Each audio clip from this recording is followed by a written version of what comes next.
ശ്രീത് പണിക്കർ, ഇപ്പോൾ രാജീവ് ചന്ദ്രശേഖരന്റെ പ്രതികരണം വന്നിട്ടുണ്ട്. NSSന്റെ ആഭ്യന്തര കാര്യങ്ങളിൽ ഒരു കാലത്തും BJP ഇടപെട്ടിട്ടില്ല, ജനറൽ സെക്രട്ടറിയുമായി ഏറെ അടുപ്പം എന്നാണ് രാജീവ് ചന്ദ്രശേഖരന്റെ വാക്കുകൾ. അപ്പോൾ ഈ ഉപരാഷ്ട്രപതി പറഞ്ഞതും കേന്ദ്രമന്ത്രി സുരേഷ് ഗോപി പറഞ്ഞതും ഫലത്തിൽ തള്ളുകയാണ് രാജീവ് ചന്ദ്രശേഖർ ചെയ്തിരിക്കുന്നത്. അതായത് BJPക്ക് ഇപ്പോഴും ഭയമാണ് പെരുന്നയെ. ആയിരിക്കാം, ഒരുപക്ഷെ പൊളിറ്റിക്കലായിട്ടുള്ള അവരുടെ നിലനിൽപ്പിന്റെ അടിസ്ഥാനത്തിൽ ഏതെങ്കിലും ഒരു സമുദായത്തിനെ മൊത്തത്തിൽ എങ്ങനെ തള്ളേണ്ടതില്ല, അവർ നേരിട്ട് ഇങ്ങോട്ടൊരു ആക്രമണത്തിന് വരാതെ ഒരു തരത്തിലുള്ള നടപടിയും സ്വീകരിക്കേണ്ടതില്ല എന്നൊക്കെ അവർ ചിന്തിക്കുന്നുണ്ടാകും. ഇപ്പോൾ നമുക്കറിയാം, മറ്റൊരു സമുദായ സംഘടന SNDP, അതുമായി ബന്ധപ്പെട്ട ശ്രീ വെള്ളാപ്പള്ളി നടേശനെ ഏതൊക്കെ രീതിയിലാണ് കോൺഗ്രസിന്റെ ഭാഗത്ത് നിന്ന് ആക്രമണം ഉണ്ടായിരിക്കുന്നത് എന്നുള്ളതിനെ പറ്റി, UDFന്റെ ഭാഗത്ത് നിന്നുള്ളതിനെ പറ്റി നമുക്കറിയാം. അപ്പോൾ ആ സമയത്തും സംരക്ഷിക്കുന്നതിന് വേണ്ടിയിട്ടാണ് ശ്രമിച്ചത്. നമുക്കറിയാമല്ലോ, പത്മഭൂഷൺ അവാർഡൊക്കെ ആ സമയത്ത് കൊടുത്ത് അദ്ദേഹത്തിനെ സമ്മാനിതനാക്കുന്നത്, വെള്ളാപ്പള്ളി നടേശനെ സമ്മാനിതനാക്കുന്നതൊക്കെ നമ്മൾ കണ്ടതാണ്. അപ്പോൾ സമുദായ സംഘടനകളുമായിട്ട് ഒരു ഛകടായിക്ക് പോകാനായിട്ട് BJPക്ക് വലിയ താല്പര്യമില്ല എന്നുള്ളത് നമുക്ക് എല്ലാവർക്കും അറിയാവുന്ന ഒരു കാര്യമാണ്. പക്ഷേ അത് പല സമയത്തും ആത്മാഭിമാനത്തിന്റെ ഒരു കോസ്റ്റിലാണ് വരുന്നത് എന്നതിനെക്കുറിച്ച് BJPക്കാർ മനസ്സിലാക്കാത്തത് എന്താണെന്ന് എനിക്ക് അറിയുന്നില്ല. ഇപ്പോൾ ഈ ഒരു ചടങ്ങ്, നമ്മളിപ്പോൾ സംസാരിച്ചുകൊണ്ടിരിക്കുന്ന ഈ ചടങ്ങുമായി ബന്ധപ്പെട്ട് 3 പ്രധാനപ്പെട്ട ക്ഷണിതാക്കളാണ് ചടങ്ങിലുള്ളത്. എല്ലാവരും പങ്കെടുത്തോന്ന് എനിക്കറിയില്ല. അതിലൊന്ന് ഉപരാഷ്ട്രപതിയാണ്. അദ്ദേഹത്തിന് NSSൽ നിന്നൊരു തിക്താനുഭവം ഉള്ളയാളാണെന്ന് നമുക്കറിയാം. മറ്റൊന്ന് ശ്രീ സുരേഷ് ഗോപിയാണ്. അദ്ദേഹത്തിന് NSSൽ നിന്ന് തിക്താനുഭവം ഉള്ളയാളാണെന്നറിയാം. മൂന്നാമത്തേത് ശ്രീ CV ആനന്ദബോസാണ്. അദ്ദേഹത്തിനും NSSൽ നിന്ന് ഒരു തിക്താനുഭവം ഉണ്ട് എന്നതിനെ കുറിച്ച് നമുക്ക് കൃത്യമായിട്ട് അറിയാം. അപ്പോൾ ഇവിടുത്തെ പ്രധാനപ്പെട്ട പ്രശ്നം, ഈ 3 ആൾക്കാർക്കും NSSന്റെ ഹോസ്പിറ്റാലിറ്റിയുമായി ബന്ധപ്പെട്ട്, അവരുടെ കോസിനെ NSS എങ്ങനെ സമീപിച്ചു എന്നതുമായി ബന്ധപ്പെട്ട് പരസ്യമായിട്ട് തന്നെ, രഹസ്യമായിട്ടല്ല, പരസ്യമായിട്ട് തന്നെ അവരവരുടെ അഭിപ്രായ വ്യത്യാസം നേരത്തെ തന്നെ പ്രകടിപ്പിച്ചതാണ്. അത് കേരളീയ പൊതുസമൂഹത്തിൽ വലിയ ചർച്ചയുമായിട്ടുണ്ട്. ഇവിടുത്തെ ഏറ്റവും പ്രധാനപ്പെട്ട പ്രശ്നം, NSSനെ പിന്തുണയ്ക്കേണ്ടതിന്റെ എന്തെങ്കിലും ഒരു ആവശ്യം ഇവിടെ നായർ സമുദായത്തിൽപ്പെട്ട ആൾക്കാർക്കുണ്ടോ ഇല്ലയോ എന്നുള്ളത് മാത്രമാണ്. പൊളിറ്റിക്കലി BJP അവരുടെ കാര്യം നോക്കട്ടെ, അവരെ സപ്പോർട്ട് ചെയ്യേണ്ടുന്ന ആവശ്യം നായന്മാർക്കില്ല. NSSനെ സപ്പോർട്ട് ചെയ്യേണ്ടതിന്റെ ആവശ്യം നായന്മാർക്കുണ്ടോ ഇല്ലയോ എന്നുള്ളതാണ്. അപ്പോൾ അങ്ങനെയാണെങ്കിൽ ഇവിടെ ഫണ്ടമെന്റൽ ആയിട്ടുള്ള ചില ചോദ്യങ്ങൾ ചോദിക്കണം. ഒരുപക്ഷെ ഇവിടെ ഉപരാഷ്ട്രപതി ശ്രീ CP രാധാകൃഷ്ണൻ ചോദിച്ചിരിക്കുന്ന ചോദ്യങ്ങൾ, അദ്ദേഹം അവിടെ ഉയർത്തിയിരിക്കുന്ന പ്രശ്നങ്ങൾ ഏതൊരു നായരും ചോദിക്കാൻ താല്പര്യപ്പെടുന്ന കാര്യങ്ങളാണ് എന്ന് തന്നെയാണ് ഞാൻ മനസ്സിലാക്കുന്നത്. കാരണം നമ്മുടെ നാട്ടിലുള്ള NSSുമായി ബന്ധപ്പെട്ട കാര്യങ്ങളിൽ മാത്രമല്ല, ഈ മറ്റ് സംസ്ഥാനങ്ങളിൽ പ്രവർത്തിക്കുന്ന NSS, ഡൽഹി അടക്കം തെലങ്കാന, തമിഴ്നാട് തുടങ്ങിയ പല സ്റ്റേറ്റുകളിലും NSSന്റെ പല പ്രതിനിധി സമ്മേളനങ്ങളിൽ, അവരുടെ പല മഹാസമ്മേളനങ്ങളിലൊക്കെ തന്നെ പങ്കെടുത്തിട്ടുള്ള ഒരാളാണ് ഞാൻ. അപ്പൊ അതുകൊണ്ട് തന്നെ എനിക്ക് വളരെ കൃത്യമായിട്ട് ഈ സ്ഥലങ്ങളിലൊക്കെ പ്രവർത്തിക്കുന്ന NSSന്റെ ഡയറക്ഷൻ, അവരുടെ വിഷൻ എന്താണ് എന്നതിനെ പറ്റി കൃത്യമായിട്ട് അറിയാം. അപ്പൊ ഈ ഒരു പ്രശ്നത്തിൽ വന്നിരിക്കുന്ന ഡൽഹിയിൽ വളരെ വലിയൊരു മന്നം ഇന്റർനാഷണൽ സെന്റർ ഉണ്ട്. മഞ്ജുഷ അവിടെ പോകുന്ന സമയത്ത് സന്ദർശിക്കേണ്ടതാണ്. അന്ന് രാഷ്ട്രപതി ആയിരിക്കെ പ്രണബ് മുഖർജി ഉദ്ഘാടനം ചെയ്തിരുന്ന ഒരു സെന്ററാണത്. അതിന്റെ ഉദ്ഘാടന ചടങ്ങിൽ പോലും പെരുന്നയിൽ നിന്നുള്ള റെപ്രസെന്റേഷൻ ഉണ്ടായിരുന്നില്ല എന്നാണ് ഞാൻ മനസ്സിലാക്കുന്നത്. അവിടെ ഈ ഒരു കേരളത്തിൽ നിൽക്കുന്നതല്ലാത്ത ഒരു സമുദായമാണ്, അവിടെയുള്ള ആൾക്കാരുടെ കൂട്ടായ്മയാണ്. ആ കൂട്ടായ്മയെ ഫർദർ ചെയ്യുന്നതിന് വേണ്ടി സമുദായ അംഗങ്ങളുടെ ഇടയിൽ ഒരു ഐക്യം ഉണ്ടാകണം എന്നതിന്റെ അടിസ്ഥാനത്തിൽ നടത്തുന്ന നിരവധി പ്രോഗ്രാംസ് ഉണ്ട്. ഇപ്പൊ ഞാൻ മനസ്സിലാക്കുന്ന അവിടെ ഏതാണ്ട് 25-ലധികം കരയോഗങ്ങൾ, 20,000-ലധികം കുടുംബങ്ങളുമായി ബന്ധപ്പെട്ട് വലിയ വിപുലമായിട്ടുള്ള ഒരു പരിപാടിയാണ് ഡൽഹി NSS സാധാരണയായിട്ട് നടത്തുന്നത്. പിന്നെ കുട്ടികളുടെ ഇടയിൽ കുറേയധികം അവബോധങ്ങൾ വരുത്തുന്നതിന് വേണ്ടിയിട്ടുള്ള പല പ്രോഗ്രാംസ്, ഇപ്പൊ സമീക്ഷ എന്ന പേരിലുള്ള പരിപാടി, സർഗകലാവേദി, സ്കിൽ ഡെവലപ്മെന്റ്, ജ്യോതിർഗമ, ഇങ്ങനെ ഒരുപാട് സ്കീമുകളുണ്ട്. അപ്പൊ ഇതൊക്കെ ഞാൻ അന്ന് ഇവരിൽ നിന്ന് കേൾക്കുന്ന സമയത്ത് എനിക്ക് തോന്നിയത് സത്യത്തിൽ അഭിമാനമാണോ അതോ ഏതെങ്കിലും തരത്തിലുള്ള ഒരു ചളിപ്പാണോ എന്ന് പറയാൻ പറ്റില്ല. കാരണം നമ്മുടെ നാട്ടിലാണ് ഈ NSS ഉദയം കൊണ്ടിരിക്കുന്നത്, നമ്മുടെ ഇവിടെയാണ് ഇതിന്റെ വേരുകൾ. പക്ഷെ ഇവിടെ ഇതിനെ കമ്പയർ ചെയ്യാൻ പറ്റുന്ന രീതിയിലത്തേക്കുള്ള എന്ത് നടക്കുന്നു എന്ന് ചോദിച്ചു കഴിഞ്ഞാൽ ഒന്നുമില്ല.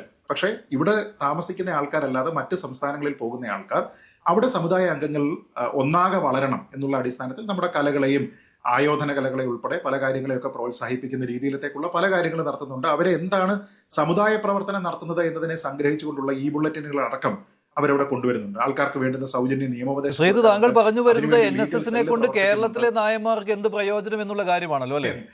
എന്ത് പ്രയോജനമാണ് മഞ്ജുഷ ആലോചിച്ചതൊക്കെ?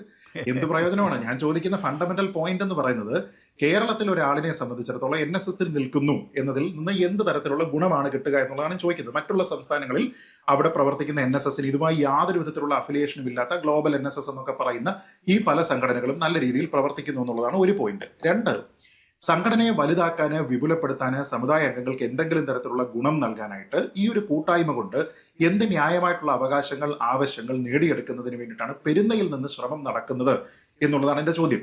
നമ്മളിപ്പോൾ NSSന്റെ ഈ സോഷ്യൽ കോൺട്രിബ്യൂഷൻ ഒന്ന് നോക്കിക്കഴിഞ്ഞാൽ മന്നത്തപ്പൂപ്പന്റെ കാലത്ത് തുടങ്ങിയിരിക്കുന്ന വിദ്യാഭ്യാസ ആരോഗ്യ പരിപാലന സംവിധാനങ്ങൾക്ക് അപ്പുറത്തേക്ക് നമ്മൾ ഏത് രീതിയിൽ എന്തൊക്കെ കാര്യങ്ങളെ ആനുപാതികമായിട്ട് വളർത്തി എന്നുള്ളതാണ് ഒന്നാമത് നമ്മൾ പറയേണ്ടത്. ശോച്യാവസ്ഥയിലായിരിക്കുന്ന ആശുപത്രികൾ എനിക്കറിയാം, നമ്മുടെയൊക്കെ നാട്ടിലുള്ള ആശുപത്രികളുണ്ട്, ശോച്യാവസ്ഥയിലായിരിക്കുന്ന ആശുപത്രികളുണ്ട്, പഠിക്കാൻ ആളില്ലാത്ത കോളേജുകളുണ്ട്, ഹയർ എഡ്യൂക്കേഷനുമായി ബന്ധപ്പെട്ട ആധുനികമായിട്ടുള്ള കോഴ്സുകൾ കൊണ്ടുവരുന്നില്ല. അങ്ങനെ ഒരു കാലഹരണപ്പെട്ട എന്ന് പറയാവുന്ന രീതിയിലാണ് ഈ രണ്ട് മേഖലകളിൽ പ്രവർത്തിക്കുന്നത്. കഴിഞ്ഞ ഒരു 4 നൂറ്റാണ്ട് NSS പുതുതായിട്ട് എന്ത് കോൺട്രിബ്യൂഷനാണ് ചെയ്തത്? SNDP ചെയ്തതിനെ കുറിച്ച് എനിക്ക് പറയാൻ കഴിയും. വിവിധ ക്രിസ്തീയ സഭകൾ ചെയ്തതിനെ കുറിച്ച് എനിക്ക് പറയാൻ കഴിയും. ഇസ്ലാം സമുദായത്തിൽ നിന്ന്, സഹോദര സമുദായത്തിൽ നിന്ന് ആൾക്കാർ ചെയ്തതിനെ കുറിച്ച് പറയാൻ കഴിയും. NSSനെ കുറിച്ച് എന്താ പറയുക? നമ്മൾ ഈ ചന്ദ്രനിൽ ഉൾപ്പെടെ ഏത് നാട്ടിൽ പോയി കഴിഞ്ഞാലും അവിടെ ഒരു നായരുടെ കാപ്പിക്കട കാണുമെന്ന ട്രോളിനെ അനുസ്മരിപ്പിക്കുന്നത് പോലെ കഴിഞ്ഞ കുറെ കാലത്തിൽ NSSൽ നിന്നുണ്ടായിരിക്കുന്ന ഒരേ ഒരു സംരംഭം എന്ന് പറയുന്ന ഒരു കാപ്പിക്കടയാണ്. പത്മ കഫേ എന്ന് പറയുന്ന ഒരു കാപ്പിക്കട. ഒന്ന് ആലോചിച്ച് നോക്കുക. ഉന്നത വിദ്യാഭ്യാസം, ആതുര സേവനം എന്നിങ്ങനെയുള്ള വലിയ ലക്ഷ്യങ്ങൾ അരനൂറ്റാണ്ടുകൾക്ക് അല്ലെങ്കിൽ 3/4 നൂറ്റാണ്ടുകൾക്ക് മുമ്പ് ലക്ഷ്യമിട്ട് പ്രവർത്തിച്ചിരുന്ന ഒരു സംഘടന ഇന്നത്തെ കാലത്ത് അതിന്റെ ഏറ്റവും പ്രധാനപ്പെട്ട പൂർത്തീകരണ ലക്ഷ്യങ്ങളിൽ വിത്തൗട്ട് കാപ്പിയും മസാല ദോശയുമാണ് എന്ന് പറഞ്ഞു കഴിഞ്ഞാൽ ആ സംഘടന എന്ത് തരത്തിലുള്ള ട്രാൻസ്ഫർമേഷനാണ് നടത്തിയെന്ന് അങ്ങനെയാണെങ്കിൽ എനിക്കറിയില്ല. സുരേഷ് ഗോപിയുടെ ഈ ശുദ്ധികലശം പരാമർശത്തെ കേരളത്തിലെ BJP നേതാക്കൾ പിന്തുണയ്ക്കേണ്ടതാണ്. ഈ മടിച്ചു നിൽക്കേണ്ട കാര്യമില്ല, അല്ലേ?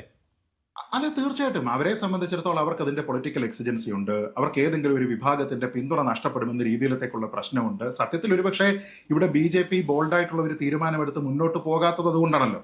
ഇങ്ങനെ ചില ആൾക്കാർ, നിങ്ങളിവിടെ സക്സസ് ഉണ്ടാക്കിയിരിക്കുന്ന ആൾക്കാരെ പറ്റി നോക്കിക്കഴിഞ്ഞാൽ NSSനെയൊക്കെ ഔട്ട്റൈറ്റ് ആയിട്ട് ഇങ്ങനെ തള്ളി പറഞ്ഞിരിക്കുന്ന ഈ ആൾക്കാരൊക്കെ തന്നെയാണ് സക്സസ് ഉണ്ടാക്കിയിരിക്കുന്നത്, അല്ലെ? സുരേഷ് ഗോപിയെ പോലുള്ള ആൾക്കാരൊക്കെയാണ് പൊളിറ്റിക്സിൽ സക്സസ് ഉണ്ടാക്കിയിരിക്കുന്നത്. NSSന്റെ തിണ്ണ നിരങ്ങുന്നതിന് വേണ്ടിയിട്ടോ NSSനെ സുഖിപ്പിക്കുന്നതിന് വേണ്ടിയിട്ടോ ശ്രമിക്കുന്ന ആൾക്കാരൊന്നും തന്നെ അങ്ങനെ വലിയ സക്സസ് ഒന്നും നേടിയതായിട്ട് നമ്മൾ കാണുന്നില്ല. കോൺഗ്രസിൽ സിഗ്നിഫിക്കന്റ് ആയിട്ട് അതാണ് ഞാൻ പറഞ്ഞത്. അപ്പം സിഗ്നിഫിക്കന്റ് ആയിട്ട് ഒരേ ഒരു നയപരമായിട്ടുള്ള ഇടപെടൽ ഈ കഴിഞ്ഞ കുറെ കാലത്തിൽ നയപരം, ഞാൻ നേരത്തെ പറഞ്ഞത് പത്മ കഫേ ഒരു ഇൻസ്റ്റിറ്റ്യൂഷൻ സ്ഥാപിക്കുന്നതുമായി ബന്ധപ്പെട്ടാണെങ്കിൽ നയപരമായ കാര്യത്തിൽ ഒരൊറ്റ നല്ല കാര്യങ്ങൾ മാത്രമേ ഞാൻ കണ്ടിട്ടുള്ളൂ. നല്ല കാര്യം മാത്രം. അത് ശബരിമല വിഷയത്തിൽ അവർ ഭക്തർക്കൊപ്പം നിന്നു എന്നാണ്. അതിനു വേണ്ടിയിട്ട് അവർ കോടതിയിൽ, സുപ്രീം കോടതിയിൽ പരാശരൻ വക്കീലിനെ കൊണ്ട് വാദിച്ചു. പക്ഷേ അതിന്റെ ഗുഡ്വിൽ മുഴുവൻ അവർ കൊണ്ടുപോയി പഠിക്കൽ കലമടച്ചു കളഞ്ഞു. ആഗോള അയ്യപ്പ സംഗമത്തിൽ പങ്കെടുത്തു. സ്വർണ്ണക്കൊള്ളയെക്കുറിച്ച് കമാന്ന് മിണ്ടിയില്ല. സർക്കാർ നേരത്തെ ഉണ്ടായിരുന്ന തെറ്റൊക്കെ തിരുത്തിയെന്ന് എന്നോട് പ്രൈവറ്റായിട്ട് വന്ന് പറഞ്ഞു എന്ന് ശ്രീ G. സുകുമാരൻ നായർ പറഞ്ഞുകൊണ്ട് കഴിഞ്ഞ സർക്കാരിന് അവസാന കാലത്ത് ലെജിറ്റിമസി കൊടുക്കാൻ വേണ്ടിയിട്ട് അദ്ദേഹം ശ്രമിച്ചു. അപ്പൊ ഞാൻ പറയുന്നത് NSS എന്ന് പറയുന്ന സമുദായ സംഘടനയ്ക്ക് നിങ്ങളുടേതായിട്ടുള്ള ഒരു രാഷ്ട്രീയ അഭിപ്രായം പറഞ്ഞ് അത് ഈ സമുദായത്തിന്റെ മൊത്തത്തിലുള്ള അഭിപ്രായമാണ് എന്ന് പ്രൊജക്ട് ചെയ്യാനായിട്ടുള്ള അധികാരം ഏത് പ്രതിനിധി സഭയാണ് നിങ്ങൾക്ക് തരുന്നത്? ഏത് കരയോഗമാണ് നിങ്ങൾക്ക് തരുന്നത്? ഏത് നായരാണ് നിങ്ങൾക്ക് തരുന്നത് എന്ന് ചോദിച്ചാൽ ഇല്ല. ഇവിടെ നേരത്തെ പറഞ്ഞു കുടുംബാധിപത്യത്തിനെ പറ്റിയും കുടുംബ വാഴ്ചയെ പറ്റി പറഞ്ഞു. നമ്മൾ രാഷ്ട്രീയക്കാരുടെ കാര്യത്തിൽ മാത്രം അല്ലെങ്കിൽ സിനിമക്കാരുടെ കാര്യത്തിൽ മാത്രമാണ് നെപ്പോട്ടിസം പറയുന്നത്. ഞാൻ ചോദിക്കട്ടെ, NSSന്റെ ഈ പ്രധാനപ്പെട്ട നേതാക്കന്മാർ അവരുടെ കുടുംബത്തിൽ എത്ര ആൾക്കാർക്ക് NSSൽ ജോലി കിട്ടിയിട്ടുണ്ട്? അതിന് തുല്യമായിട്ടുള്ള കണക്കിൽ ഏതെങ്കിലും ഒരു നായരുടെ വീട്ടിൽ NSSലെ സ്ഥാപനങ്ങളിൽ ജോലി കൊടുത്തിട്ടുണ്ടോ എന്നതുമായി ബന്ധപ്പെട്ട് ട്രാൻസ്പെറന്റ് ആയിട്ടുള്ള കണക്കെടുത്ത് പുറത്തുവിടട്ടെ. അപ്പോൾ അറിയാം ഇങ്ങനെ നിൽക്കുന്ന ആൾക്കാർക്കൊക്കെ എന്ത് ഗുണമാണ് ലോങ് റണ്ണിൽ ഉണ്ടായിരിക്കുന്നത്. ഇവിടെ നമ്മൾ പണ്ടൊരിക്കൽ ചർച്ച ചെയ്തിരുന്നതാണ്, നമുക്ക് എല്ലാവർക്കും അറിയാവുന്നതാണ്. NSSലെ ഒരു പ്രധാനപ്പെട്ട നേതാവിന്റെ സഹോദരൻ മരണപ്പെട്ട സമയത്ത് അതുമായി ബന്ധപ്പെട്ട മരണ വാർത്ത പത്രത്തിൽ അടിച്ചു വന്ന സമയത്തേക്ക് 3 മക്കളും 3 മരുമക്കളും എല്ലാവരും NSSലാണ്. അപ്പൊ എല്ലാ ആൾക്കാർക്കും NSSൽ എങ്ങനെ കൊടുക്കുക? നമ്മുടെയൊക്കെ നാട്ടിലൊക്കെ NSSൽ എവിടെയെങ്കിലും ഒരാളിന് ഒരു ജോലി കിട്ടുക എന്ന് വെച്ച് കഴിഞ്ഞാൽ, ഒരു കുടുംബത്തിൽ ഒരു ജോലി കിട്ടിക്കഴിഞ്ഞാൽ പിന്നെ നിങ്ങൾക്ക് ഒരെണ്ണം തന്നതല്ലേ എന്ന് പറയും. അപ്പൊ എങ്ങനെയാണ് ഈ ചില ആൾക്കാർക്ക് മാത്രം സ്ഥിരമായിട്ട് ഇങ്ങനെ കിട്ടുക? അപ്പൊ അതിന് നെപ്പോട്ടിസം എന്ന് തന്നെയാണ് പറയുക. രാഷ്ട്രീയത്തിൽ മാത്രമല്ല, സമുദായ സംഘടനകളിലാണെങ്കിലും ആൾക്കാരുടെ ഗുഡ്വില്ലിന്റെ പുറത്ത്, മന്നത്ത് പത്മനാഭൻ ഉണ്ടാക്കിയിരിക്കുന്ന ഗുഡ്വില്ലിന്റെ പുറത്തിരുന്നു കൊണ്ട് അതിനെ ഒരു വലിയ സാമ്രാജ്യമായിട്ട് വിശാലപ്പെടുത്താതെ അങ്ങനെയുള്ള പല മാറ്റങ്ങൾ പല സംസ്ഥാനങ്ങളിൽ നടക്കുന്ന ആൾക്കാരോട് പൂർണ്ണമായി വിമുഖത കാണിച്ചുകൊണ്ട് അവരെ ഒപ്പം കൂട്ടാതെ ഇങ്ങനെ ഒരു തുരുത്തിലേക്ക് ഈ സംഘടന നടക്കുകയാണ് എന്ന് പറഞ്ഞു കഴിഞ്ഞാൽ അതിന്റെ ലെഗസിയെ മുന്നോട്ട് കൊണ്ടുപോകാനായിട്ടുള്ള എന്ത് ഉത്തരവാദിത്തമാണ്? ശ്രീ N. ശ്രീകുമാർ കൂടി ചേരുന്നു. കൂടുതൽ വാർത്തകൾക്ക് News 18 Keralam YouTube channel subscribe ചെയ്യുക.